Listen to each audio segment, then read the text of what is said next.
ನಮಸ್ಕಾರ ವಿದ್ಯುತ್ ವಾಣಿಗೆ ಸ್ವಾಗತ. ನಾನು ಅನಿತಾ. ಕರ್ನಾಟಕ ವಿದ್ಯುತ್ ವಿತರಣಾ ವ್ಯವಸ್ಥೆಯನ್ನ ಖಾಸಗೀಕರಣ ಮಾಡಲು ಸರ್ಕಾರ ಮುಂದಾಗಿದೆ ಎಂಬ ಆರೋಪದ ಹಿನ್ನೆಲೆ ರಾಜ್ಯಾದ್ಯಂತ ತೀವ್ರ ಆಕ್ರೋಶ ವ್ಯಕ್ತವಾಗಿದೆ. ಸರ್ಕಾರ ಈ ನಿರ್ಧಾರವನ್ನ ಹಿಂಪಡೆಯದಿದ್ದರೆ ರೈತ ಸಂಘಟನೆಗಳು ಸೇರಿದಂತೆ ವಿವಿಧ ಸಂಘಟನೆಗಳ ನೇತೃತ್ವದಲ್ಲಿ ಬೃಹತ್ ಹೋರಾಟ ನಡೆಸುವುದಾಗಿ ಜನಸಾಮಾನ್ಯರ ವೇದಿಕೆ ಎಚ್ಚರಿಕೆಯನ್ನ ನೀಡಿದೆ. ಬಾಗಲಕೋಟೆಯಲ್ಲಿ ಸುದ್ದಿಗೋಷ್ಠಿಯಲ್ಲಿ ಮಾತನಾಡಿದ ಜನಸಾಮಾನ್ಯರ ವೇದಿಕೆ ಮುಖಂಡ ಯಲ್ಲಪ್ಪ ಹೆಗಡೆ, ಕರ್ನಾಟಕ ರಾಜ್ಯ ಕಾಂಗ್ರೆಸ್ ಸರ್ಕಾರದ ವಿರುದ್ಧ ತೀವ್ರ ವಾಗ್ದಾಳಿಯನ್ನ ನಡೆಸಿದರು. ಮುಂಬೈ ಮೂಲದ ಖಾಸಗಿ ವಿದ್ಯುತ್ ಉತ್ಪಾದನಾ ಹಾಗೂ ವಿತರಣಾ ಸಂಸ್ಥೆಯಾದ ಟಾಟಾ ವಾಪರ್ ಕಂಪನಿ ಲಿಮಿಟೆಡ್ ಕರ್ನಾಟಕದ 15 ಜಿಲ್ಲೆಗಳಲ್ಲಿ ವಿದ್ಯುತ್ ವಿತರಣೆಗೆ ಪರವಾನಗಿ ಕೋರಿ ಕರ್ನಾಟಕ ವಿದ್ಯುತ್ ಶಕ್ತಿ ನಿಯಂತ್ರಣ ಆಯೋಗಕ್ಕೆ ಅರ್ಜಿ ಸಲ್ಲಿಸಿರುವುದು ರಾಜ್ಯದ ಜನರ ಹಿತಾಸಕ್ತಿಗೆ ಸಂಬಂಧಿಸಿದ ಗಂಭೀರ ವಿಷಯವಾಗಿದೆ ಎಂದು ಅವರು ಕಳವಳಿಯನ್ನ ವ್ಯಕ್ತಪಡಿಸಿದರು.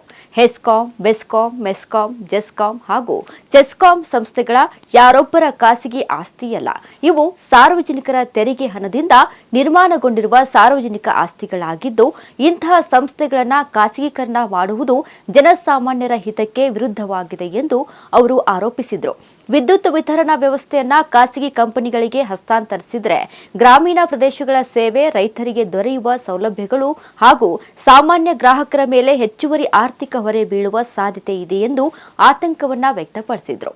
ಅವರು ಸರ್ಕಾರ ಈ ಪ್ರತಿಕ್ರಿಯೆಯನ್ನ ತಕ್ಷಣವೇ ಕೈಬಿಡಬೇಕು ಎಂದು ಒತ್ತಾಯಿಸಿದರು. ಒಂದು ವೇಳೆ ಸರ್ಕಾರ ಖಾಸಗೀಕರಣದ ನಿರ್ಧಾರವನ್ನ ಮುಂದುವರೆಸಿದರೆ ರೈತ ಸಂಘಟನೆಗಳು, ಕಾರ್ಮಿಕ ಸಂಘಟನೆಗಳು ಹಾಗೂ ವಿವಿಧ ಜನಪರ ಸಂಘಟನೆಗಳ ಸಹಯೋಗದಲ್ಲಿ ರಾಜ್ಯಾದ್ಯಂತ ಬೃಹತ್ ಪ್ರತಿಭಟನೆ ಹಾಗೂ ಉಗ್ರ ಹೋರಾಟ ಹಮ್ಮಿಕೊಳ್ಳಲಾಗುತ್ತೆ ಎಂದು ಜನಸಾಮಾನ್ಯರ ವೇದಿಕೆ ಹೋರಾಟಗಾರ ಯಲ್ಲಪ್ಪ ಹೆಗಡೆ ಎಚ್ಚರಿಕೆಯನ್ನ ನೀಡಿದರು. ವಿದ್ಯುತ್ ವಿತರಣಾ ವ್ಯವಸ್ಥೆಗೆ ಸಂಬಂಧಿಸಿದ ಯಾವುದೇ ಮಹತ್ವದ ನಿರ್ಧಾರ ಕೈಗೊಳ್ಳುವ ಮುನ್ನ ಸಾರ್ವಜನಿಕರ ಅಭಿಪ್ರಾಯ ಸಂಗ್ರಹಿಸಿ ಪಾರದರ್ಶಕ ಚರ್ಚೆ ನಡೆಸಬೇಕು ಎಂದು ಎಚ್ಚರಿಸಿದ್ದಾರೆ.